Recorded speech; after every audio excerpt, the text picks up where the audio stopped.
How many times have you wanted to make a point and something happens at just the right moment that does it for you? You think, wow, this is really a dangerous intersection, and just then 2 cars collide right in front of you. Or this store really sells cheap furniture, and as if on cue, a customer sits in a chair and it collapses. Or you've all seen or maybe done this. You have to be careful in opening a champagne bottle, and then boom, and the cork embeds itself in the kitchen ceiling. Well, in preparing this talk for you today, I had one of those moments that more or less makes my case about as well as anything. Remember when you were in school, at about 10:30 in the morning, a bell would ring and the doors would fly open and everybody would be shooed outside for recess? I don't know about you, but recess was the highlight of my day and my favorite subject. We now have a Congress that feels exactly the same way. On Thursday, September 18th, your Congress flew out of the Capitol and will not return until mid-November. Now, they were tired. After all, on September 18th, they had been in session for a total of 8 days. Yes, you heard me correctly. From the end of July until mid-November, your Congress will have been in session for a total of 8 days. And what about issues such as the economy, jobs, ISIL, immigration, broken government, healthcare costs, healthcare accessibility, poverty, infrastructure, federal debt? Forget it. They have to get home. So thank you, Congress, for your cooperation in making my show and tell here today come alive. But I'm getting ahead of myself. Good morning, and thank you so much for the opportunity to discuss the prospect of term limits with you. As John said, my name is Ted Leach. I'm a retired newspaper publisher, having published newspapers in Peterborough, South Carolina, and Nantucket Island, Massachusetts. I care about our system of government, and I think it's time to make a major mid-course correction before the whole system becomes bogged down due to political bickering and showmanship. So I'm here today to talk to you about term limits, talking at the federal level. Yes, in 5th grade you were taught we have term limits. It's called elections. That garnered you an A in the 5th grade. But that notion today sounds like something out of a Disney movie. If ever there was a window for a movement for advocating for term limits, it is now. Virtually all studies that measure the approval of Congress conclude that it is an all-time low, and it is not something that just happened.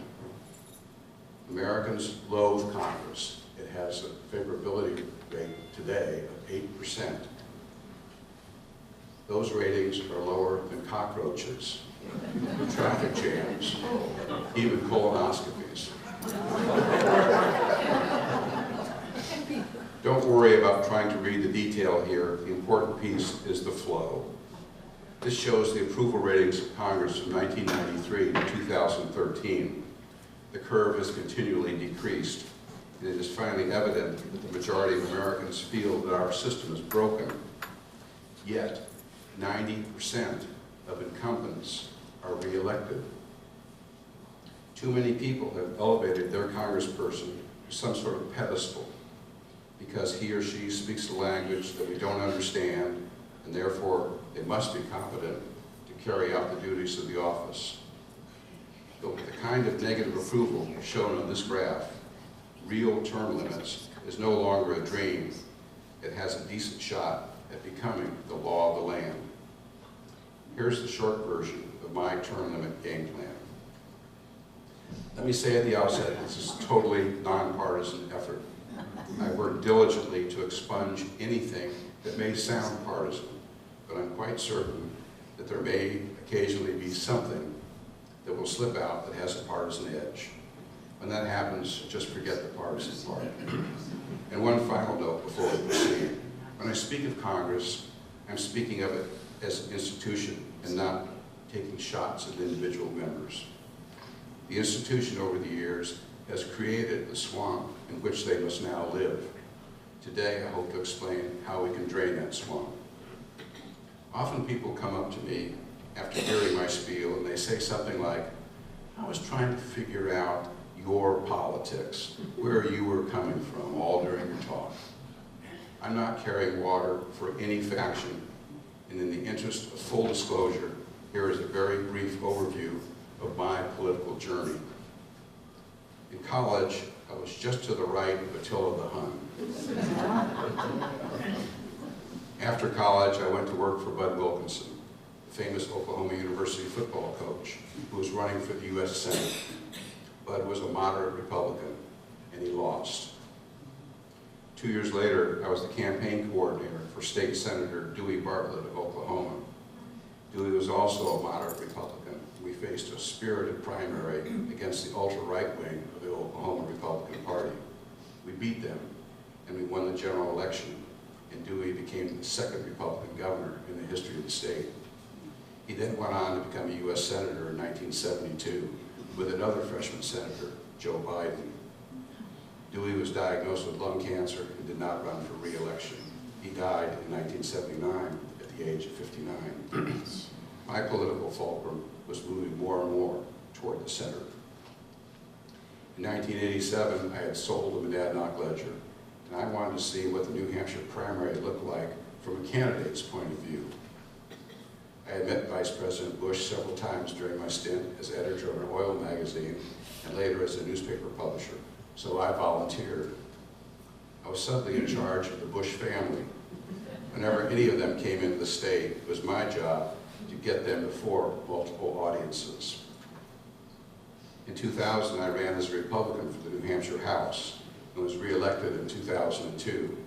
One of the first bills I sponsored was for campaign finance reform. I continued my political realignment toward the center. I am now classified as undeclared, or if you will, an independent. Today, I would describe myself as fiscally conservative, socially moderate to liberal. I don't trust government as much as my Democratic friends do, but when there's a job to be done and no one is rising to the challenge, I'm not afraid to pull the government lever. We don't get as much bang for the buck when we entrust projects to government, but I hasten to add that much of the time it is not the result of lack of effort on the part of government employees as much as it is the result of their having to perform with a nonstop kaleidoscope of congressional wants, whims, and desires, many of which are purely politically motivated. They come by the thousands and clog up the process of trying to effectively administer the affairs of government. So now you know who is standing before you today. There is no research to back this up, but I am certain that the number one item on the agenda of any congressperson is not, how can I get a bigger salary? It is not, how can I get free health care? It is not, how can I get a lifelong pension? The single most important item on all congressional agendas is, how can I get reelected? Again, the single most important item on all congressional agendas is, how can I get reelected? Re-election. That is the time bomb in our current system. And if every one of you will pay me 5 cents for every time I mention the word re-election today, I can finally pay off my college loans. Re-election. That political reality trumps everything else on the agenda of Congress. How can I get reelected? Skews decision-making. How can I get reelected? Invites poorly thought out legislation. How can I get reelected? Encumbers government with layer upon layer of needless programs and the new bureaucracy necessary to administer them. How can I get reelected? Consumes a huge amount of the congressperson's time.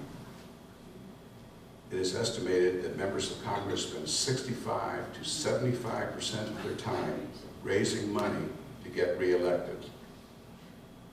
Where is your Congress today, October 6, 2014? They're home, trying to get reelected. We have an ISIS crisis, an immigration mess, and dozens of other front burner issues, and the people who should be making decisions are not in the schoolhouse. They are on recess and won't return to class for another month. So for 65 to 75% of the time, they are doing nothing for the country. They are doing nothing for their constituents. They are totally disengaged from everything that they were there to address. The frenzy of re-election has become a case study in dereliction.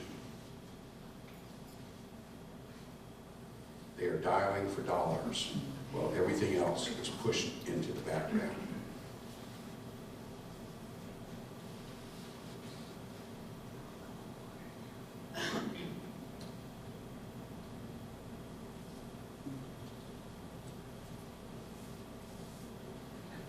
He was right.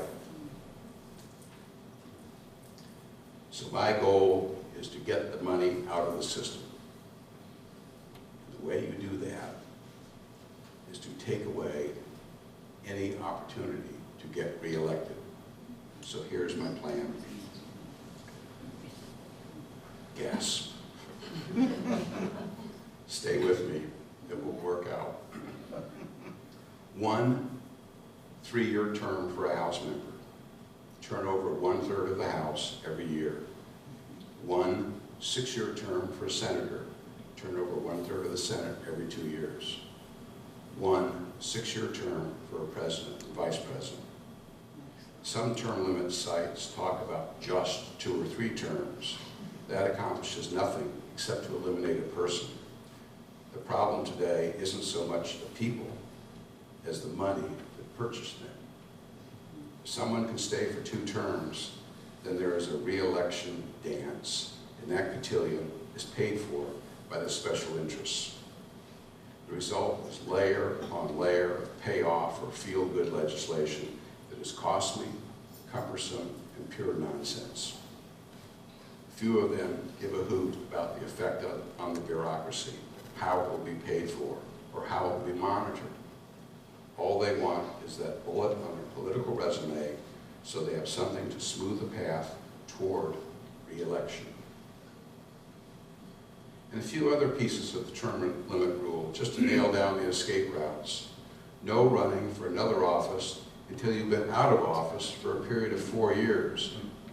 If anyone can remember who the hell you were after 4 years, then you were probably should take another run at it. This 4-year prohibition keeps the members in daisy chaining from one office to another, and you can never return to the same office regardless of how many years you've been gone. With this 1-term restriction, re-election is off the table, and that immediately kills the need to raise any funds. If a person can't run for office for a 2nd term, the decision-making becomes more focused, more real, more common sense, and conscience-driven.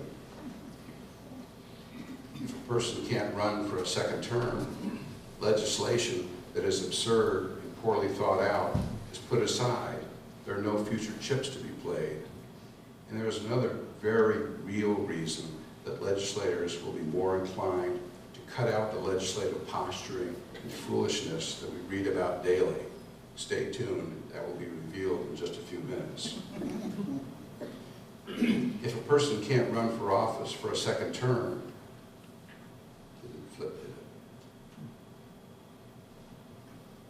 skip one, I'll read it to you. If a person can't run for office for a 2nd term, unnecessary and wasteful government spending declines because members are freer to allow common sense and conscience to enter into the decision-making process. And if a person can't run for re-election for a 2nd term, time that was previously spent dialing for dollars can now be utilized to research key issues, talk with experts, talk with constituents, and arrive at a vote based on combining all those ingredients and not a vote predicated on the expectation of some donor. Unfortunately, what is missing from most debates about congressional finance reform is the concept of term limits, which in my opinion is the only foolproof method to vacuum out the money. Without term limits, we are continuing to allow members to run for re-election. And if they are running to get re-elected, they are looking for money. And that money is coming from special interests on both the right and the left. Without term limits, Congress will continue to be for sale, and there will continue to be less turnover of inventory. Add to that the gerrymandering that has created 70 to 80% of House districts that are virtually bulletproof, and suddenly you end up with a chamber full of purchased lifers. The successful term limit plan must take the ability to run for re-election out of the equation. Any term limits effort that allows for re-election, even for a small number of terms, is only going to periodically replace personnel, but the money will still be 100% in play. With term limits in place, we will have representatives and senators who are not focused on re-election because they can't run for re-election. The website Open Secrets sums it up as follows. Congressional committee assignments are competitive. Lawmakers who win seats on the lucrative banking, tax writing, and commerce committees quite often enhance their campaign war chests from industries seeking to influence legislative outcomes. However, if they can't run for re-election, why do they need lobbyist money? They don't. So what will lobbyists do? Some of the K Street crowd, the street of lobbyists, will probably try to fund the first and only election of members-to-be. But the member-to-be, once sworn in, doesn't need that lobbyist anymore. So it is no longer a slam dunk for the money merchants. Also, other members of the body will know that this person was sponsored, bought, and paid for. So they will dismiss it as a pawn, an errand boy for the special interests. I'm not a believer in campaign finance reform legislation because I've never seen it work. How many times do we need to run headlong into a brick wall? History has shown us that there's always some group that finds a loophole, a way around the campaign finance legislation. Campaign money is like water. It always finds an outlet. Remember your history.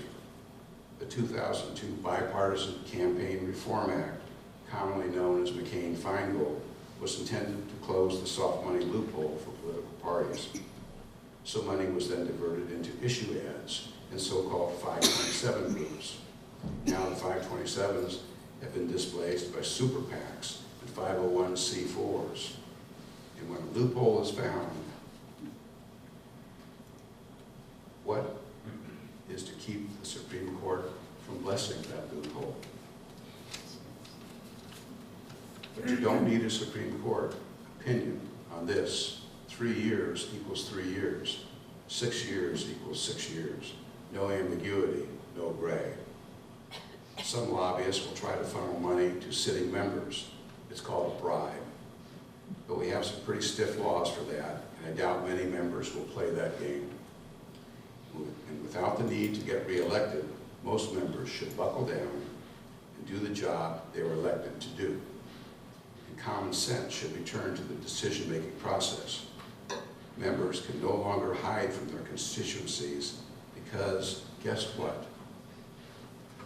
They have to go home after one term. Remember a few minutes ago that there was another reason one-term legislators might abandon the posturing and foolishness that we read about daily? The knowledge that they have to go home at the end of the term could be a very real deterrent to that kind of nonsense. Yes, some may show up in Congress with hardcore agendas, but without the ongoing good old boy club, the multi-decade seniority pyramid, they're going to have a difficult time pushing through some pet project. Other members will look at such attempts and say, you're out of your mind. I also think you will get a better caliber of candidate. Because some people who have a lot to offer will say, it's only X number of years. I don't have to raise money again. I'll give it a shot. You may have some people who will try to use the platform of being a former member of Congress to propel themselves into some future position, but that concern is trivial when measured against the mess we are dealing with today. With term limits, some may be concerned about having the government at risk of being under control of unelected bureaucrats. At first glance, that seems to be a valid concern, and it was the basis of my objection to term limits for many years. But today, I'm confident that with term limits, and thus a more intelligent group of congresspeople who aren't dancing to the tune of their donors, that concern fades. And members of Congress have almost limitless resources with which to address, research, and acquaint themselves about a given issue. Here is a living testimonial about how things work in the legislative arena. When I was in the legislature, I had two mentors. One of them was former Governor Walter Peterson, and the other was Dick Amidon of Hancock. Both knew the legislative process inside and out.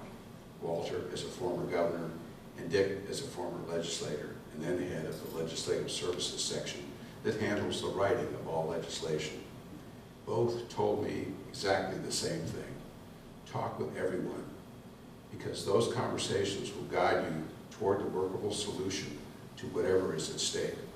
But always be mindful of who you are talking to. I was on the Science, Technology, and Energy Committee, and among our responsibilities, we were to oversee legislative requests relative to state-regulated utilities such as Verizon, U.S. Cellular, Public Service of New Hampshire. So, for instance, if legislation was proposed wherein Public Service wanted to do something with, say, one of its coal-burning power plants, here was the sequencing. First, the legislation, the bill, was presented to the full committee, with people on all sides of the issue supplying testimony. This might last a couple of hours or a couple of days. This is where the topic was framed and where the initial arguments for and against were presented. If, as a legislator, you missed this piece, you were way behind the eight ball. It then went to a smaller committee inside the larger committee. This subcommittee dealt with specific subjects, and they were able to take additional testimony and drill down into the issue. And that's how all legislation works, whether it be in New Hampshire or in Washington. To think that legislators read every bit of legislation is ludicrous.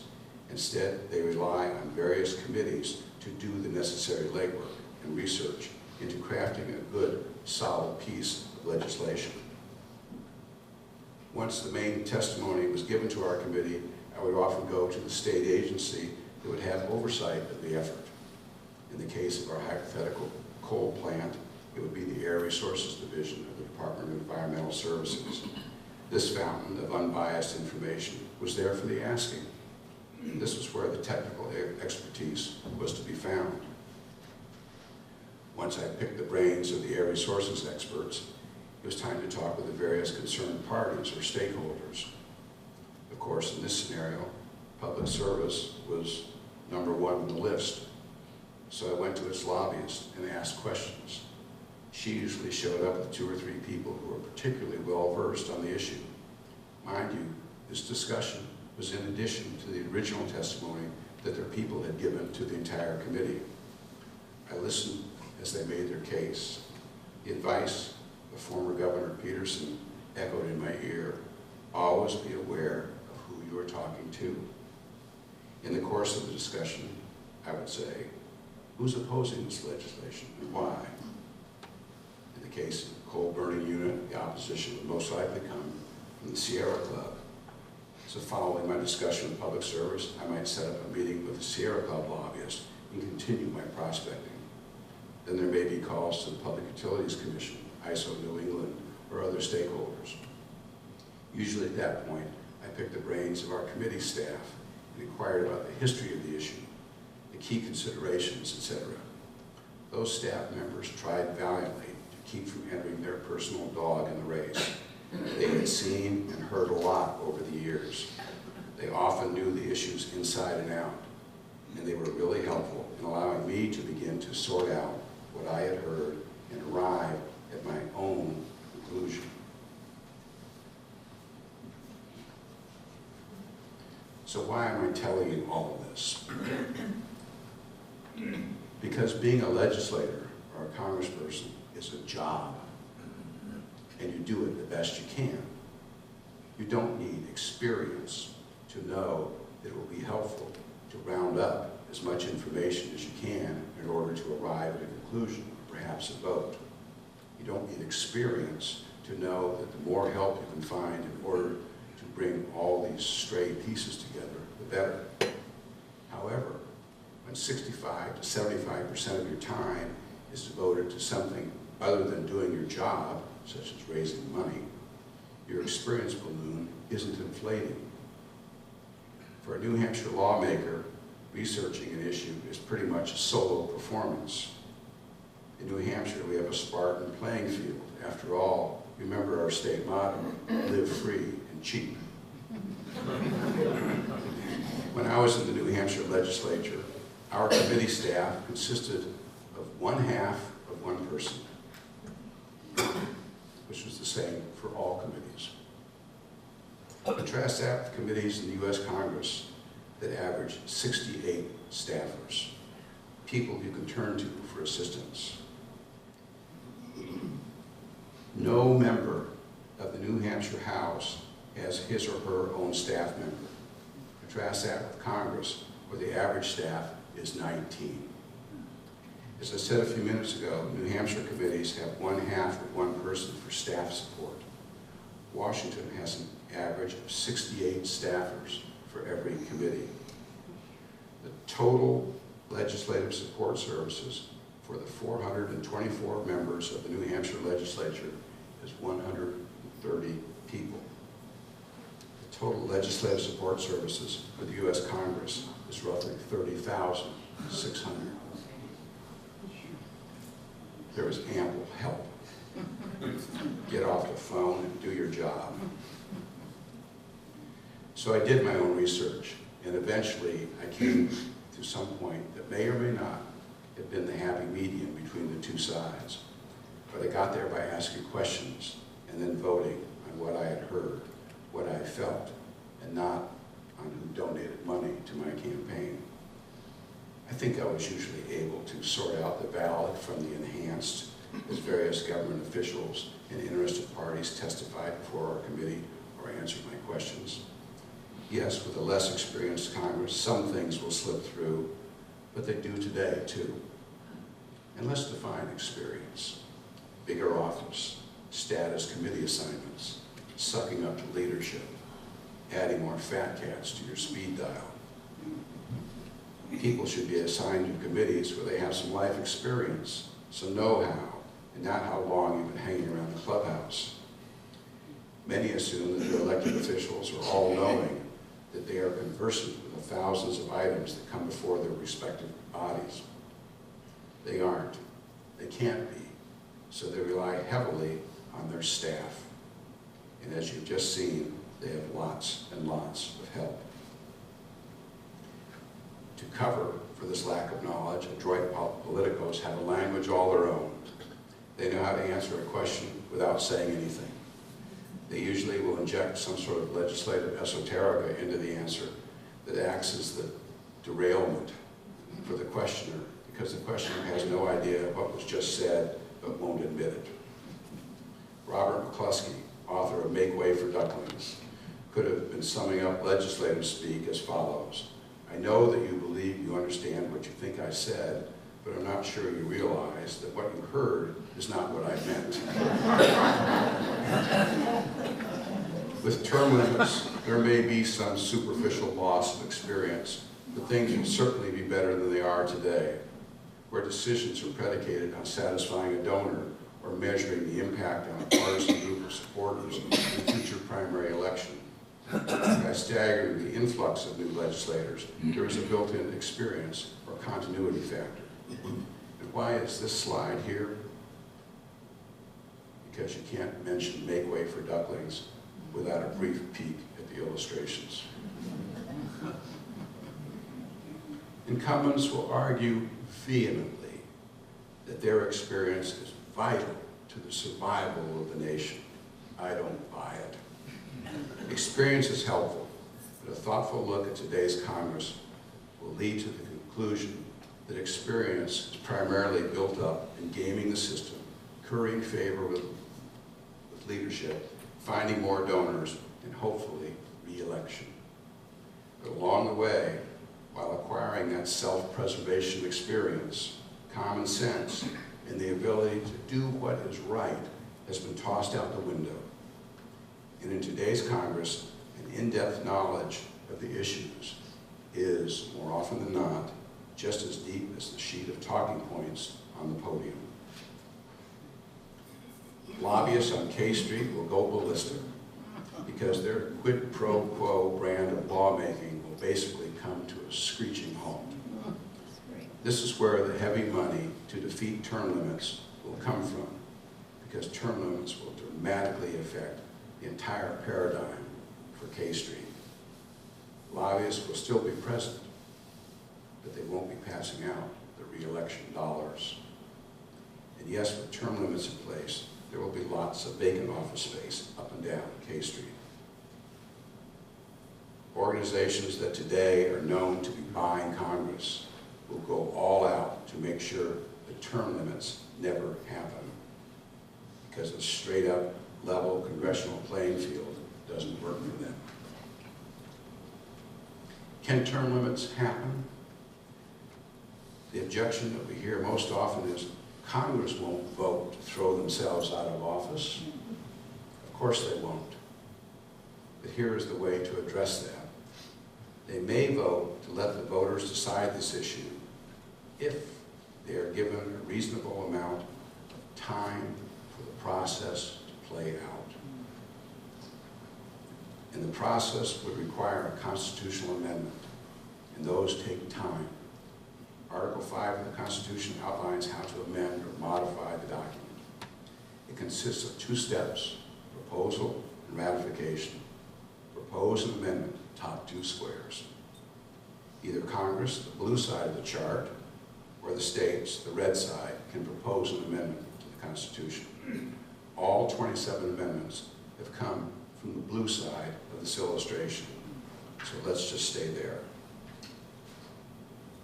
In the top box, the U.S. Congress must propose the amendment with a 2/3 vote of both houses.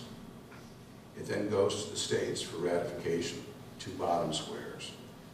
You can see that each state then has an option of either ratifying it via a state called ratifying convention, or by letting the state legislature vote on it. 3/4 of all state legislatures must approve of the amendment proposed by Congress. Yes, it's a heavy lift. Only 33 amendments have received a 2/3 vote of both houses of Congress, and of those, only 27 have been ratified by the states. But on this one, I sense the public is ready to engage. Is there a timeline for ratification? The U.S. Supreme Court has held that ratification must happen within some reasonable time after the proposal. Since the 18th Amendment, Congress has set an unofficial period of 7 years for ratification. And maybe in order to get the initial votes from Congress, we have to sweeten the pot for incumbents. So there may be a companion piece of legislation that has a provision that allows incumbents one more term after the amendment goes into effect, if you can do that, provided, of course, they can get re-elected. We might have to jiggle things around a little in the beginning as we turn over the House, because you don't suddenly want a chamber full of 435 rookies. The 7 years plus to make this happen allows several last gasps for ISP, incumbent self-preservation, which is probably the largest congressional objection to even considering the concept of term limits, but you'll never hear that. Using this timeline, as you saw earlier, letting the process play out, an incumbent House member who voted for the amendment would still be looking at the possibility of 3 or 4 more terms, 6 or 8 more years before the whole process played out and the Constitution was amended. So they're not immediately voting themselves out of office. For an incumbent senator, there could possibly be 2 additional terms out there, 12 years before the process played out and all ratification was completed. I think people are disgusted with the dark clouds that are always present with our current system, and term limits might be in play. The current system is totally broken. Take away the obsession, lust, and opportunity to get reelected, and maybe people will start doing what in their hearts and minds they know is right. The new legislators come out of the gate, they go around the track just once, so the special interest folks don't have an opportunity to build the usual long-term relationship where demands are made of the legislator in exchange for help with his or her re-election. People are almost always with me on this until they recognize that this is going to cost me my favorite congressperson. Think about it this way. If you are one of those who really feels passionate about an incumbent, then it's a sure thing you have an equal amount of disdain for other incumbents. So look at it as a trade. So we have to ask Bernie Sanders and Ted Cruz to please board departure vessel number 1. In the next boat, we'll have Kelly Ayotte and Jeanne Shaheen, and so forth for 96 others in the Senate, 435 in the House, and 2 in the White House. And I'm sorry to report that they are all taking huge money from special interests. And yes, it is affecting how they vote. They are not breaking the law and accepting that money. It is the key to their political survival and their needed funds to get re-elected. For those of you who want to believe that their representative or senator is pure as the given snow, go to www.opensecrets.org and have a look around and relax. We are a nation of 316 million people. Don't elevate Congress people to some sort of pedestal. We can find tens of thousands of people that will do just as good a job or better as any current member in Congress. Many people such as that are right here in this room today. And I'm not pandering. I'm saying that common sense, decency, the knowledge to know and do what is right is not something that is rarely found. Most of us have those qualities within us, and there are ample, well-qualified people in this country to populate the 535 seats in Congress and the 2 seats in the executive branch. I'm not at war with Sanders, Cruz, Ayotte, or Shaheen. I'm at war with the fact that our federal lawmaking process is for sale, and the special interests know it. With term limits, you have completely extracted the money out of the system that flows into re-election campaigns for members of Congress, because there will be no re-elections. If you want some campaign finance reform, see what you can do to pass a law at the front end when they're trying to first get elected. But the day you pass that law, I guarantee you that someone will be crafting a loophole to circumvent it. The real danger comes when policy is being made in exchange for money to get reelected. Reelected so they can come back and repeat the process over and over again. With term limits, you have paved the way for intelligence, for conscience, for common sense to return to the decision-making process. Thank you for the opportunity to talk with you today. Let's go out to recess.